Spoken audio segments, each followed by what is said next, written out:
esta edición de Trayectorias tengo el gusto de presentar a María Luz Segueso, pintora, docente y artista de la colección Castañino más Macro. Su obra, concebida desde una escena teatral, nos conduce a mundos simbólicos que hablan de la condición humana. María Luz, ¿qué fue lo que te motivó a dedicarte al arte? Bueno, en principio mi abuela. Ella era pintora y escultora. Vivía en Buenos Aires. Cuando nosotros viajábamos a Buenos Aires para las vacaciones de verano, de vacaciones de julio, entrar a la casa de ella era sentir olor a guarrás vegetal. Y ya eso era un olor familiar. Y bueno, yo creo que hubo un momento que era muy chica, que viajamos a Buenos Aires, yo me quedé con ella y ella tenía en ese momento un taller con la grabadora Cata Mórtola de Bianchi, que creo que fue la fundadora del Museo del Grabado en Buenos Aires. Eran amigas y compartían el taller y me llevó. Yo debo haber sido muy chica porque me había regalado un perrito de peluche que iba por la calle arrastrando el perrito y yo estaba convencida que la gente se creía que el perro era de verdad. O sea que evidentemente no sé qué edad tenía, pero era muy chica. Y bueno, fue un momento de esos que lo recuerdo como si lo hubiera vivido ayer. Fue una cosa muy vivencial. Llegamos, era creo que por Barrio Norte, que en ese momento era muy barrio, a una casa vieja, de esas que tienen la puerta cancel. Entramos, había una puerta con todo vidrio repartido, que ya me llamó la atención, una puerta y como un panel que daba un patio. Entramos al patio, me acuerdo la vivencia, le daba el sol al patio y en el fondo había una cocina y estaba Cata haciendo café. Y cuando miré a la derecha estaban esas habitaciones corridas que daban a los patios, con las persianas abiertas, sería más primavera, qué sé yo, y miré para adentro y veo un montón de mujeres con los delantales blancos pintando y en una tarima una modelo y el olor a guarrás vegetal. Eso, yo creo que ese momento a mí me selló. Algo pasó ahí, como que yo sentí que eso era supuesto. Hoy lo podría razonar y diría que en ese momento sentí que eso era lo que yo quería para mi vida. Pero ese pensamiento era mucho para una nena muy chica. Entonces fue vivencial, no fue racional. Algo pasó. ¿Quiénes fueron tus maestros y referentes? Como referentes, yo te diría que mi abuela, desde ya, aparte, ella me hablaba y me llevaba a ver muestras y era amiga de Raquel Forner, de Bigatti, de todo ese ambiente. Entonces, bueno, me llevaba a ver obras y pinturas y no era tanto que me explicaba, sino que yo la veía trabajar a ella y miraba pintura todo el tiempo. Después, mi padre desde ya, que cuando yo dije que iba a estudiar Bellas Artes, fue un maestro súper riguroso, muy estricto, y cuando yo trabajaba y hacía ejercicios y qué sé yo, venía y me miraba y decía, bueno, ojo que este cuadro se te cae, ojo que acá tenés un problema de composición. Como arquitecto también tenía su formación. Como guía fueron para mí. Después en Buenos Aires también el que me apoyó mucho y fue como una guía fue Rafael Esquirru, el crítico de arte, que bueno, fue un lujo tener un vínculo con él muy cercano. Él fue el fundador del Museo de Arte Moderno, un tipo cultísimo, amigo de Banzo.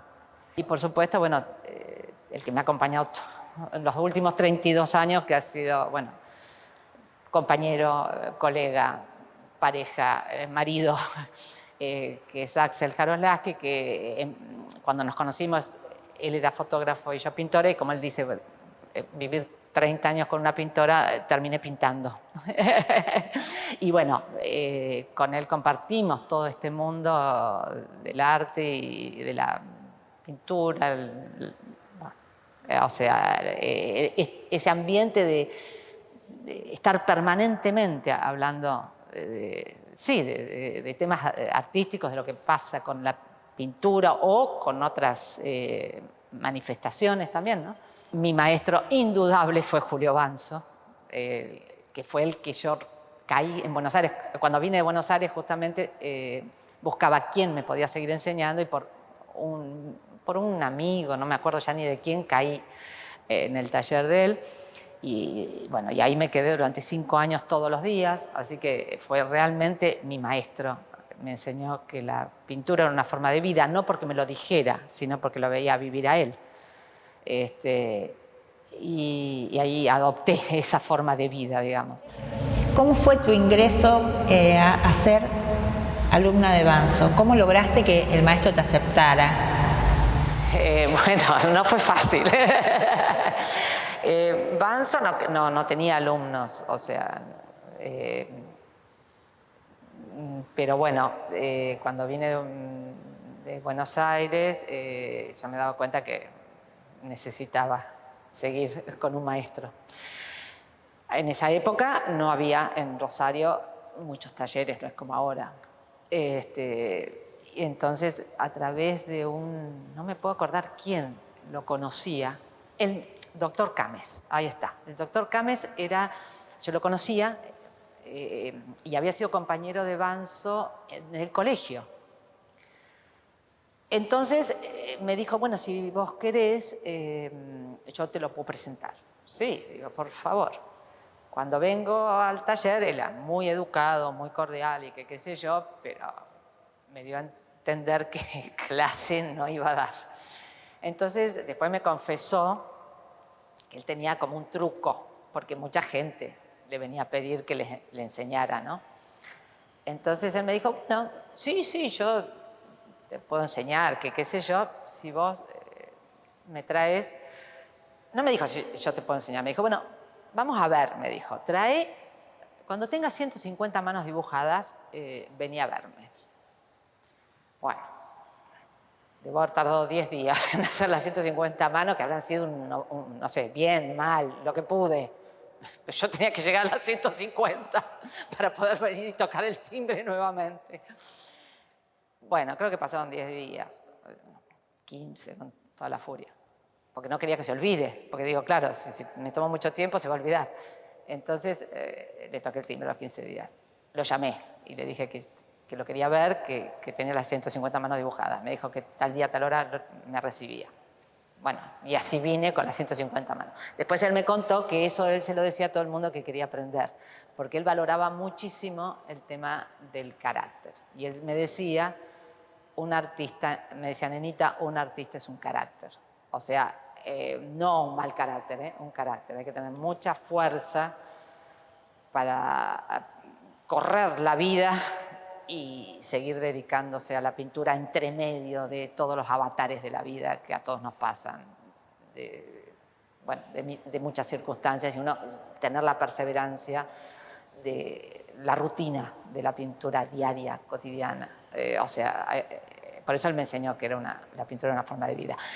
O sea, que eso, bueno, ahí me recibió y después me mandaba a pintar flores. Me decía, bueno, cuando tengas 10 cuadros de flores, volvé. Y yo iba, pintaba los 10 cuadros de flores y volvía a tocar el timbre y volvía con los cuadros.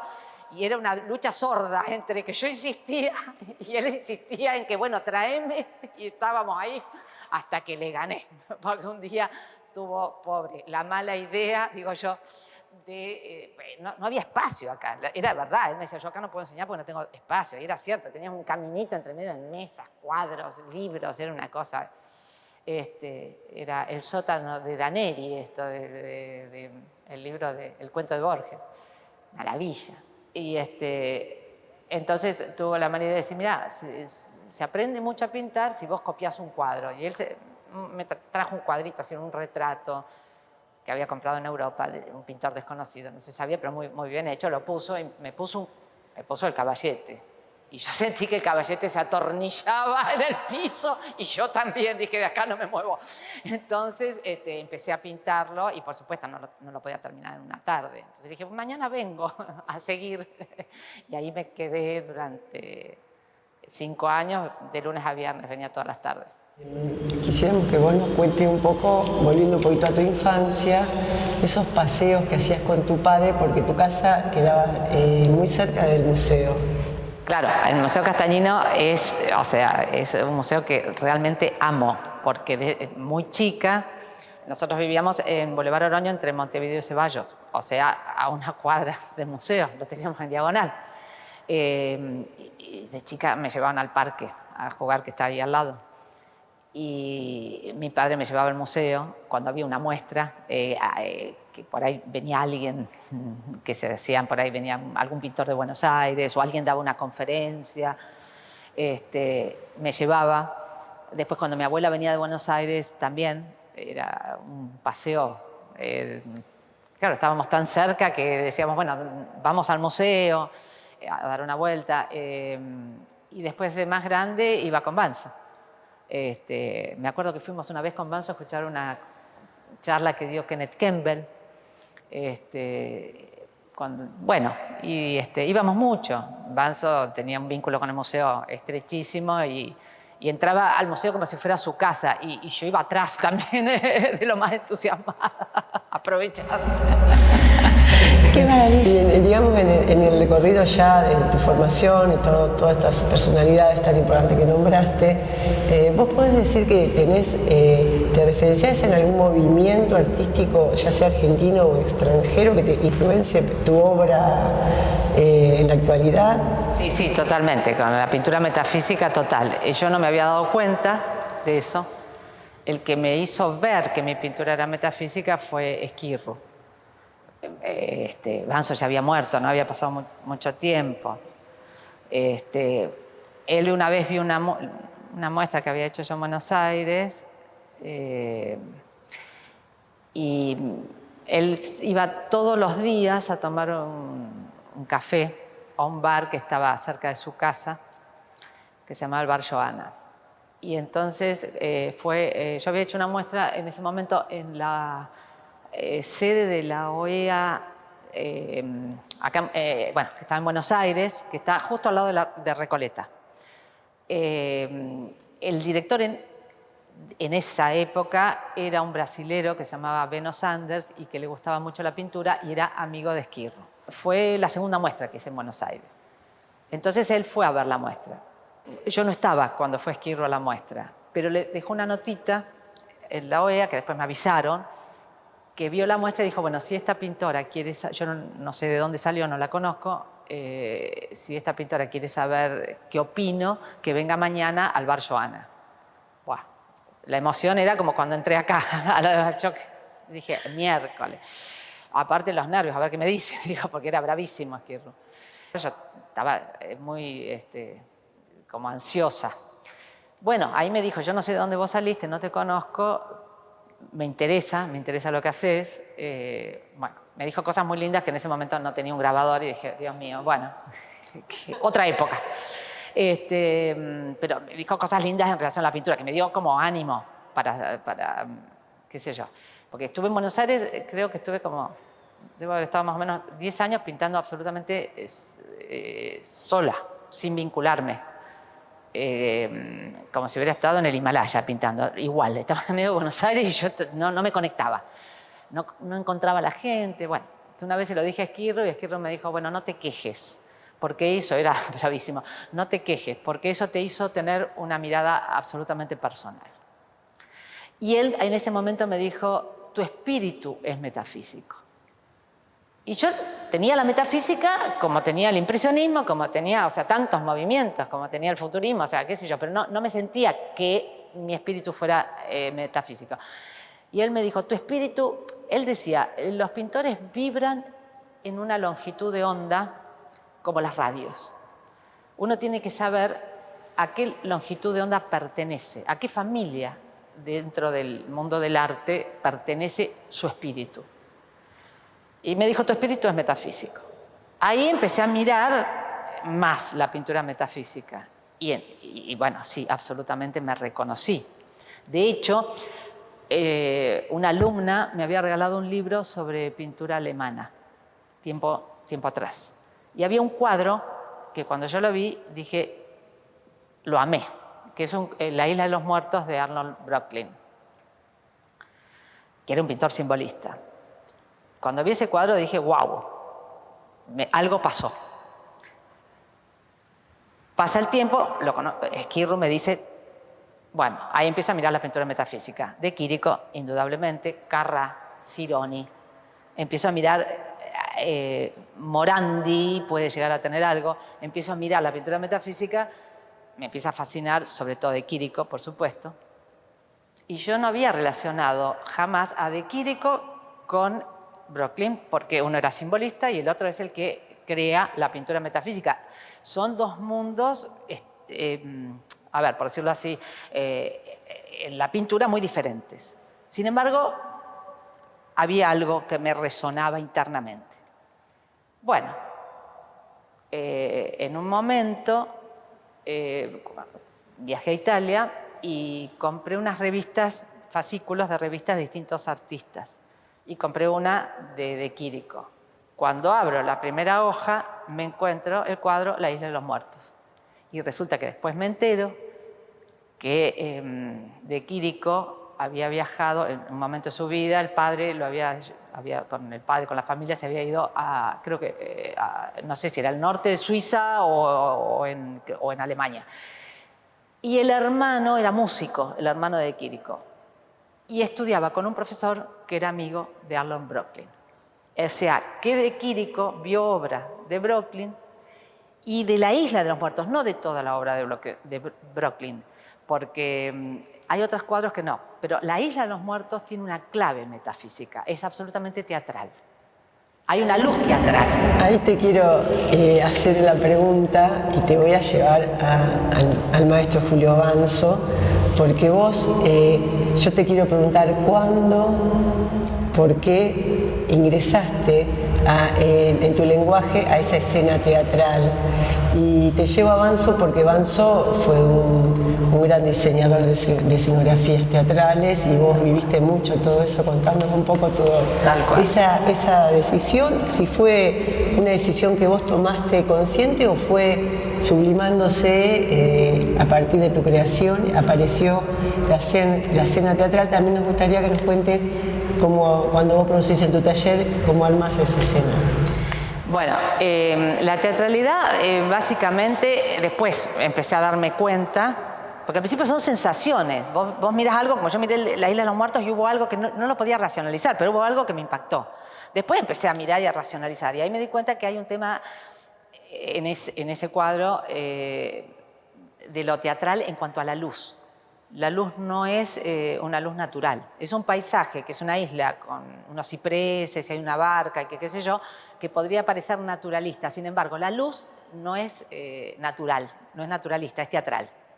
Eso empecé a ver que estaba en la pintura de Quirico, la teatralidad. La luz es teatral, no es una luz, si bien digamos, los elementos que aparecen son reales. No es racional la luz.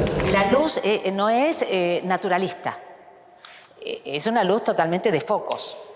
También por eso me gustaba mucho Caravaggio, que no tiene nada que ver, nada, pero digamos en cuanto a su estilo, pero sí hay una teatralidad en la luz. También está puesta y direccionada como si tuviera un foco.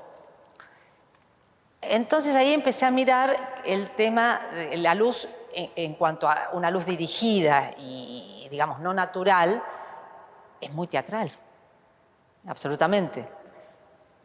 Entonces empecé a armar, digamos, trabajaba en ese momento con maniquíes y empecé a armar maniquíes que los vestía de acuerdo a lo que... Al principio empecé con una serie de tangos, de letras de tangos. Entonces yo representaba las letras de tango con pedazos de maniquí que los iba vistiendo con 2 o 3 cosas. No es que los hacía como personas y casi naturalistas, sino que le ponía 2 o 3 elementos simbólicos que me daban la letra del tango. Y le ponía una luz fuerte que lo iluminaba y empecé ahí a trabajar el tema de la luz y la sombra, que eso es algo que aparece mucho en la pintura metafísica, el tema de la sombra. Bueno, lo hacía en un rincón del taller. Después, bueno, por supuesto, en un rincón del taller, por ahí, qué sé yo, común, por ahí limpiando, todo, se movía, el maniquí se movía, lo que le había puesto de paño, lo que sea, se movía, y decía, uy, yo decía, qué macana, lo había empezado, mañana tengo que seguir con el paño, ya está diferente. Entonces Axel me dice, voy a hacer una cosa, te voy a armar un teatrito, una especie de teatrito para que vos metas ahí adentro los modelos y ahí está preservado Eso no se limpia, está preservado de moverte y que cambien las cosas. Entonces justo iba a comprar unas maderas para hacerme como una base, qué sé yo, y salimos él salió a la calle y vine corriendo y me dice, ayúdame, porque en la otra cuadra alguien tiró, era una plataforma, ya una base armada de madera con patas de hierro, toda perfecta, que era lo que estábamos necesitando, apareció a la otra cuadra. Que en realidad después nos dimos cuenta que a la vuelta de mi casa donde yo vivía tenía tenía el estudio de donde ensayaba Charly García. Y era la plataforma para una batería, que se ve que la habían sacado, la habían tirado y la habían dejado al lado de un árbol. Entonces lo ayudé, entramos, toda esa base, entonces después él armó una estructura con madera, 4 pilotes con madera, los cerró arriba con unas maderas, y como él era fotógrafo tenía esos papeles que se usan para los infinitos, que son unos papeles muy anchos. Con los papeles esos anchos cubrió los costados y quedó un perfecto teatrito. Le puso unas guías con luces y entonces yo podía con las luces iluminar las escenas que iba armando. Y ahí quedó preservado de la aspiradora los modelos. Entonces no había manera en que se pudieran mover. Y a partir de ahí trabajo, toda mi forma de trabajar es o con objetos, o con maniquíes, o con modelo vivo, que trabajo mucho con modelo vivo, armando las escenas en ese teatrito. Y después yo pinto lo que armé. Digamos, esa es mi metodología, podríamos decir, de trabajo. Pinto con óleo, amo el óleo, es muy dúctil, es muy plástico. El óleo tiene una cosa interesante que para mí, o sea, por eso cada, digamos, pintor tiene su técnica que, bueno, facilita su lenguaje. En mi caso, a mí me gusta la transparencia del óleo. O sea, cuando vos pones un color y después, si el color ese no me gusta y pinto arriba, lo que está abajo vibra. O sea, suma. O sea, el color que ponga arriba, o sea, si pongo, qué sé yo, por decir, vermellón, y abajo había un ocre amarillo, ese ocre amarillo con ese vermellón, ese ocre aparece, suma.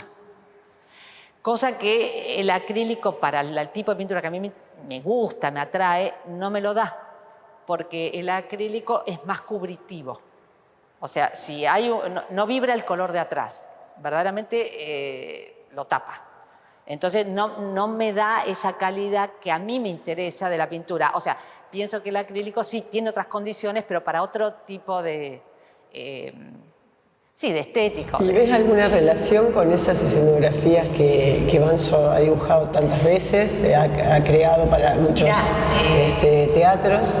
Seguramente que sí, porque cuando vi la muestra que hicieron, esa maravillosa muestra que hicieron este verano, donde estaban todas las escenografías bellísimas de Banzo, me acordé de haber visto carpetas acá y yo digo, wow, o sea, cómo esto en algún lugar me quedó dando vueltas en la cabeza. Era tanta la información que había en este taller, tantos cuadros diferentes. Aparte, Banzo era como que abría muchas puertas. Él buscaba en muchos estilos diferentes. O sea, había tanta influencia, si vos querías, que podías elegir, que me había olvidado de esas escenografías. Y cuando fui este verano, las miré y dije, wow, o sea, esto en algún lugar del inconsciente me ha quedado.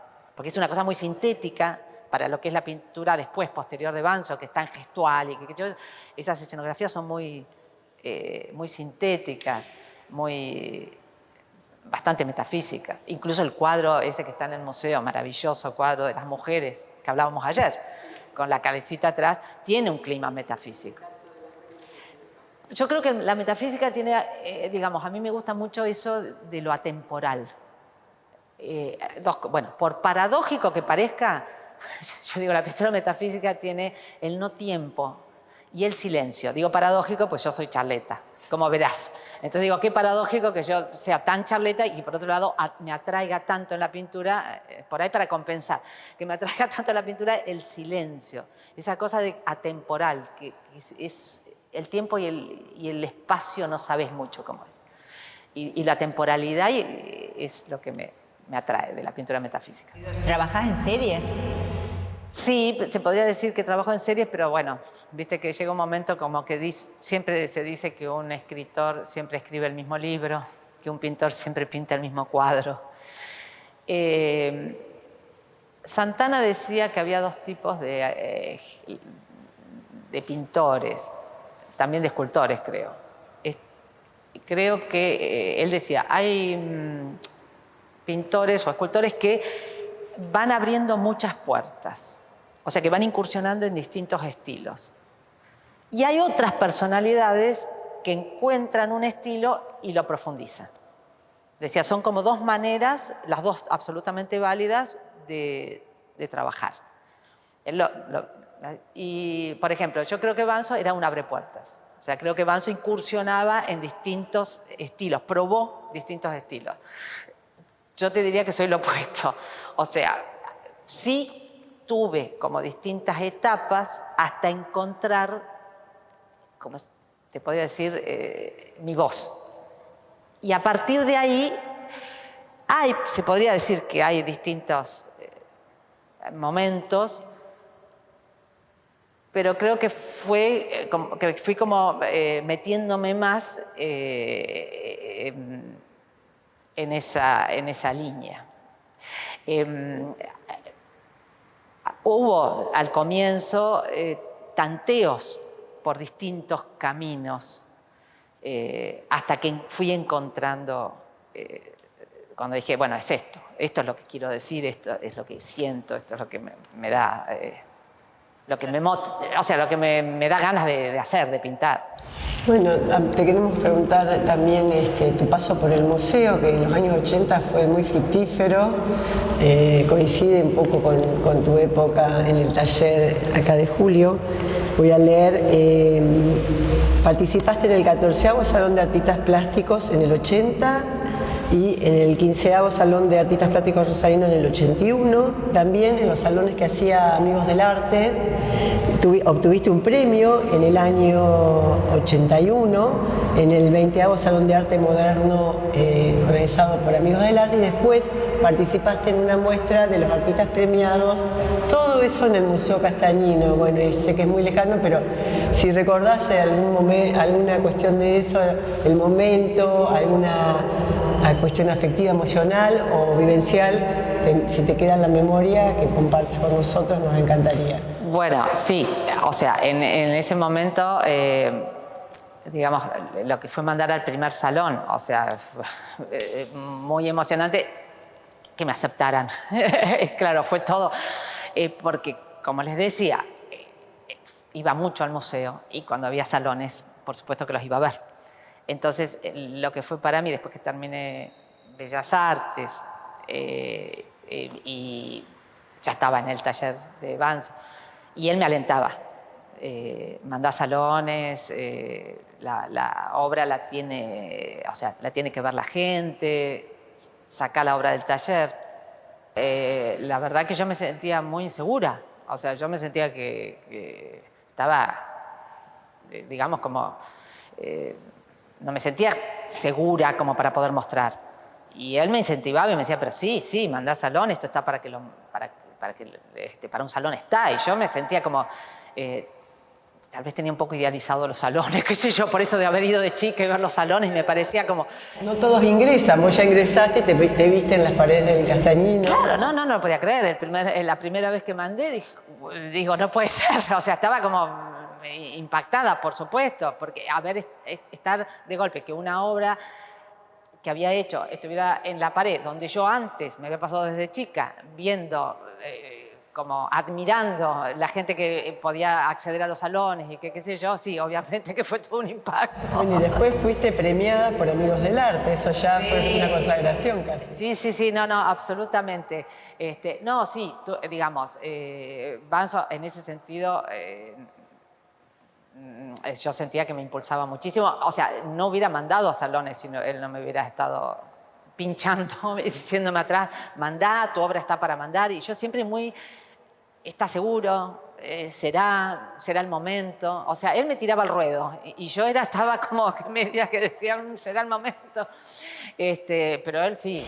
En 1985 participaste en el Salón Anual de Artistas Plásticos Rosarinos con 2 obras, Sartén con peras y Olla. ¿Algún motivo por el que presentaste Naturalezas Muertas? ¿Algún tipo de relación con ellas? Bueno, en ese momento, digamos que yo estaba buscando un poco como hacer una pintura que tuviera ya cierta identidad, ¿cierto? O sea, estaba buscando mi voz, qué tenía yo que decir.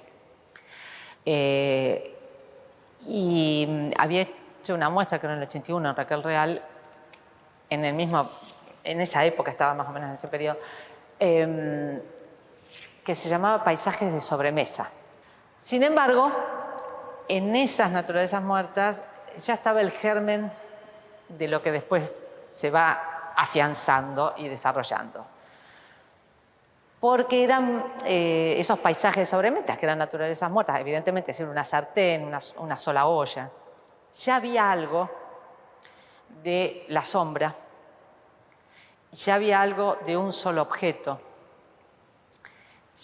ya había algo de un objeto que por cotidiano pasa a ser anónimo, porque uno o sea, una sartén, una olla, por usarlos cotidianamente, se hace anónimo, no lo ves. Era el tema de algo cotidiano, algo anónimo, destacarlo a través de ya un tema de luz y de sombra, y hacer de esa cosa cotidiana algo que tuviera, como otra mirada. Ahí ya está el germen, sin que yo lo supiera, de esa pintura teatral, de ese tema que a mí es lo que a mí me interesa, el tema que a mí me interesa en la pintura es las vivencias humanas, la condición humana. Y dentro de la condición humana está que somos, como decía Voltaire, las marionetas de la providencia. Entonces, yo mirándolo así en retrospectiva, digo, no había tanta diferencia en elegir esa sartén, que era un objeto absolutamente cotidiano y anónimo, destacarlo como hace el teatro, que de golpe si vos entras a un salón enorme y ves una silla con una iluminación muy potente, esa silla cobra un significado diferente a la silla que cuando estás en un salón lleno de sillas es una silla para usar. Entonces hay un significado que uno le da con cierto aislamiento de las demás cosas y con una luz que le da a ese objeto cotidiano otro significado. En 2011, cuando hiciste la muestra individual en el Museo Castañino, ya habías abandonado las naturalezas muertas y estaba netamente tu estilo teatral. Sí, allá hacía mucho que ya había dejado nada. Sí, porque las naturalezas muertas sí, las seguí pintando bastante tiempo. Después en un momento empecé a pintar como naturalezas muertas, pero eran cajas de cartón corrugado.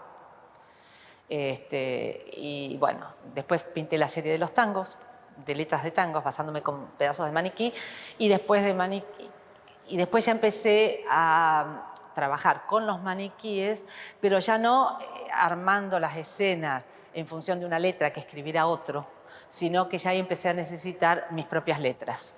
Y ahí hice toda una serie que se llamaba Los Teatros de la Mente, con maniquíes. Y después me interesó el tema de ir incorporando un poco la figura humana, que también las figuras humanas parecen medios maniquíes, ¿no? Por eso de lo que decía Voltaire, somos las marionetas de la providencia. Siento que el escenario, bueno, lo que dijo Shakespeare y miles de filósofos, que la vida es un escenario y todos actuamos. O sea, yo la sensación que tengo es que estamos como arrojados a la vida y al devenir de la vida, a lo que pueda llegar a pasar. O sea, qué sé yo, eso que Freud llamaba tal vez lo siniestro, ¿viste? Eso que está latente, que puede irrumpir y cambiar tu vida. O sea, un poco todo eso es lo que está detrás de cada escena que armo, ¿no? Volviendo a la muestra de 2011, ¿tenés algún recuerdo de cómo se organizó esa muestra? ¿Alguna impresión? Sí, impresión, pero toda. Vos no sabés lo que fue para mí entrar a ese salón y ver los cuadros colgados en el lugar que yo cuando era chica miraba con admiración. O sea, no lo podía creer. Feliz estaba. ¿Quién te convocó para la muestra o la ofreciste vos? Yo la ofrecí. O sea, en ese momento fue así. Yo no sabía, me habían convocado Estela Albert para hacer una muestra. Ella era la directora del Museo de Arte Contemporáneo de Santa Fe. Me había convocado ella para hacer una muestra allí, que depende de la Universidad Nacional del Litoral, el Museo de Arte Contemporáneo de Santa Fe. Pensando en hacer esa muestra ahí, que ya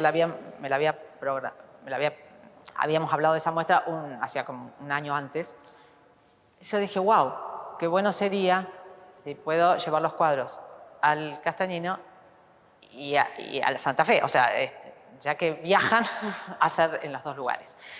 Entonces pregunté con quién tenía que hablar y creo que cuando yo pregunté, me parece que había un momento de transición en el Castañino que no había director. Me dijeron, bueno, habla con el secretario de Cultura. Entonces pido una entrevista, fui a hablar con él y le llevé catálogos y qué sé yo. Y él la miró y me dijo que le gustaba. Me dijo, esto es una muestra para el Castañino. Me dijo, me gusta. Y ahí me dio fecha. Bueno, y tenemos la alegría de incorporar una obra que estuvo expuesta en esa muestra, La Llamada. Y bueno, ¿qué nos puedes contar sobre esa obra en específico o sobre el ingreso de esta a la colección? Pura emoción. Que puedo contar que no puedo creerlo, que estoy realmente muy agradecida a la vida que a través de ustedes me da el regalo, como digo, el mejor regalo que me puedo haber hecho a la vida a los 70. No hay mejor regalo. Haber podido donar una obra no solamente mía, sino también de mi abuela, que fue el puntapié inicial de este tema, que hayamos entrado juntas al Castañino, un museo tan querido. Bueno, de esa obra en particular lo que te puedo decir es que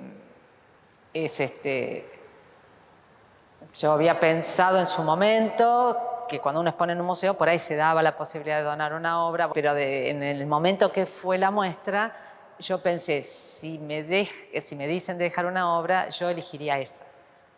Y bueno, o casualidad que cuando ustedes de alguna manera, bueno, me avisan que podría donar una obra, yo les di para elegir dos, creo, y eligieron justo la que en ese momento había pensado que era estaba destinada, vamos a decirlo así, la que yo había pensado que era la que me hubiera gustado dejar.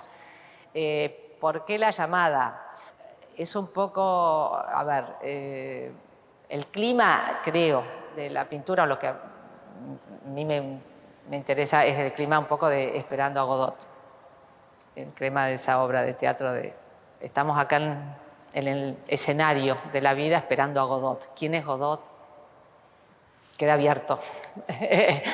La respuesta es muy amplia, muy abierta. Entonces La Llamada es un poco, ¿de quién? ¿De qué? Eso queda abierto a cada persona que la cierre de acuerdo a cada uno, ¿no? O sea, esa condición de vida, ¿no? A veces nos llaman, a veces, ¿quién?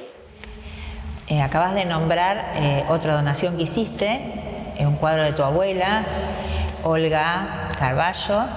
¿Qué nos podrías contar sobre esa pieza que donaste? Bueno, esa pieza la elegí dentro de la obra que tenía mi abuela. Me pareció significativa porque si bien ella nació y vivió en Buenos Aires, los últimos años de vida, los 10 últimos años de vida de ella, se vino a vivir a Rosario porque tenía los hijos acá y los nietos acá. Y ella siguió pintando. O sea que esa obra la hizo acá en Rosario. Es la última obra que ella pintó. Y una vez yo le llevé a Esquirru obritas chiquitas de mi abuela al bar y fotos de esculturas para ver qué me decía él. Y él me dijo que, bueno, como escultora tenía la línea clásica de un Mayol, me dijo, y como pintura, me dijo, es una gran colorista. Entonces, en ese último cuadro, donde si bien es una naturaleza muerta, hay un empaste hay una síntesis a favor del color, digamos. Tiene tanta riqueza de color que, bueno, me pareció que reunía las condiciones como para poder estar en el museo. Y sobre todo lo que me gustó es que era la última obra que ella pintó y la pintó en Rosario. Entonces me pareció que era la que correspondía que estuviera acá. La hizo acá. Te quería preguntar, porque sos una persona así tan humilde, pero sos una gran artista que tiene proyección internacional y que ha expuesto mucho en el exterior, en Estados Unidos y en Italia. ¿Cómo fueron esas conexiones? ¿Cómo fue sintéticamente, si me podés contar cómo fueron esas experiencias en el extranjero? Bueno, la conexión fue por Renan, que en un momento trabajaba en Cancillería. Yo había hecho una muestra en Buenos Aires y él compró un cuadro y trabajaba en Cancillería. Entonces, a través de él me vinculó con la Casa Argentina en Roma para ver si podía llevar obra y hacer obra en la Casa Argentina, que es la sede cultural que tiene la Embajada Argentina en Roma. Me dijeron que sí, que se podía hacer la muestra. Y bueno, y ahí viajamos con Axel, fue llevar la obra, enrollar los cuadros, fue una aventura más. Y se hizo la muestra allí. Y yo les pedí a la secretaria en ese momento con la que me vinculaba si le parecía mandar invitaciones a los galeristas de la zona. La Casa Argentina está requete bien ubicada en Roma. Y había galerías por allí.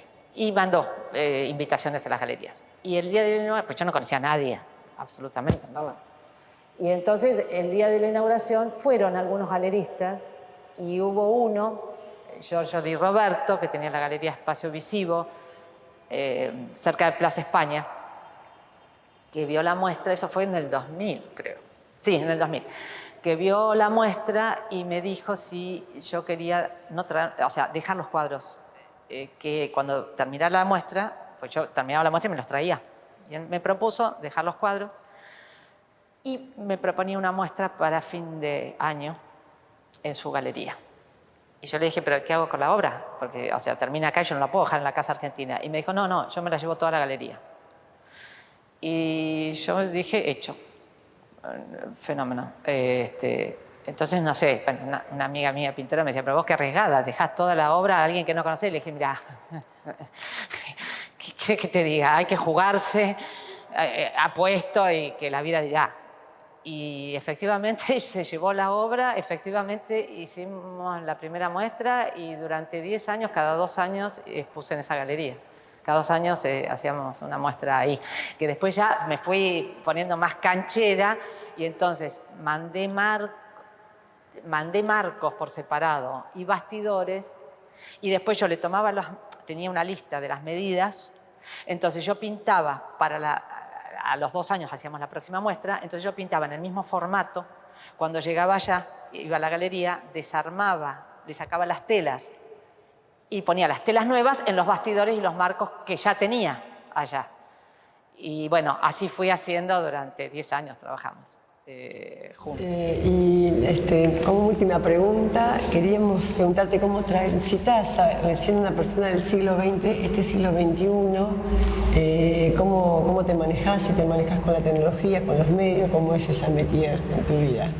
En la cuerda floja me manejo, sin red, tremendo. En la cuerda floja. Bueno, a ver, yo entiendo que es una herramienta fabulosa para el que le guste, básicamente. Como diría Esquirru, no entra dentro del círculo de mi sensibilidad. O sea, no me llevo bien con la tecnología. Entiendo que es maravillosa para muchísimas cosas y entiendo que es una herramienta. Mi herramienta sigue siendo el óleo, los pinceles, el caballete, la paleta y el modelo. También es cierto que tengo el soporte de Axel una vez más, que él se inició como fotógrafo, siempre le gustó la tecnología Ya el que le gusta la foto, la filmación,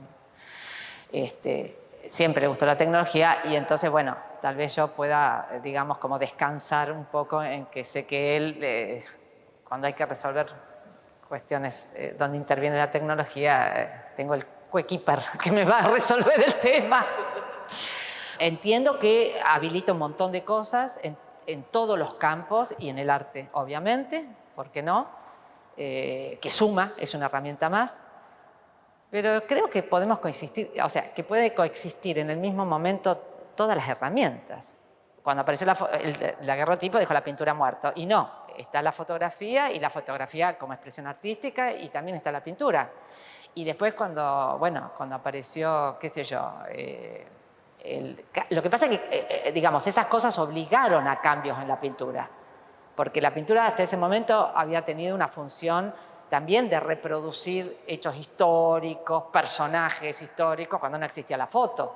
Lo que sí libera a la pintura, la fotografía le hace un gran favor a la pintura, porque la libera del tema. Y ahí, bueno, se disparan otros, otros caminos para la pintura, pero eso en un sentido gracias a la fotografía, porque en un sentido la pintura también había sido pintura histórica, pintura de retratos, pintura documental, y eso la libera la foto. O sea, ¿qué sabemos?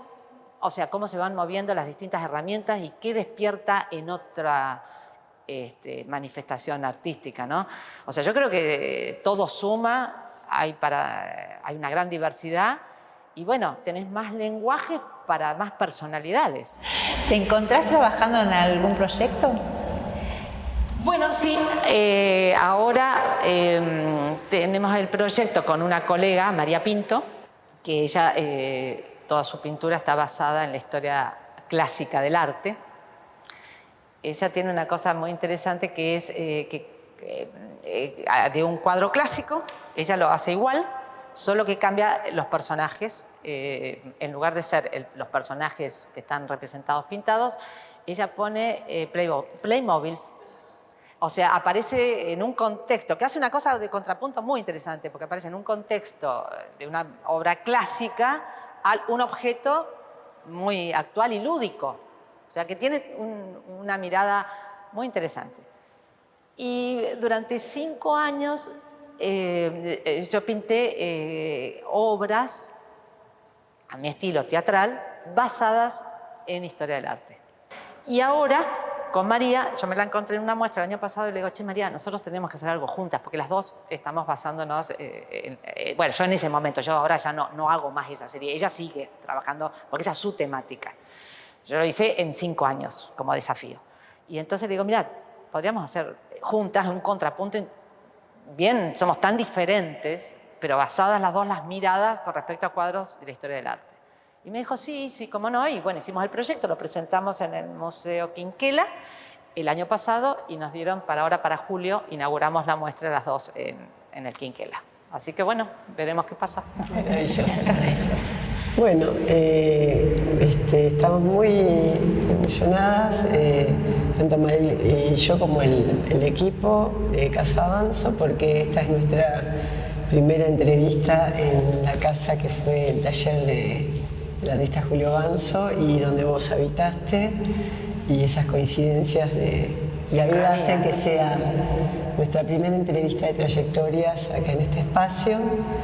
Agradecerte fundamentalmente, en nombre nuestro y del equipo, Castañino más Macro, tu generosidad y cómo nos compartiste esa mirada que vos tenés, que a través de la pintura lográs poner en jaque la condición humana, podemos decir, hacernos reflexionar.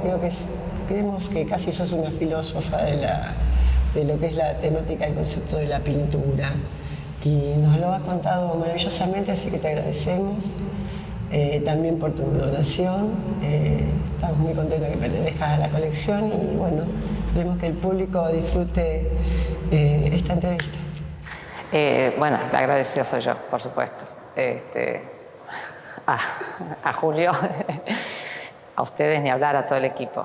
La verdad que la agradecida soy yo, el poder estar acá. Hacía 42 años que no venía a este lugar, o sea, muy emocionante, realmente.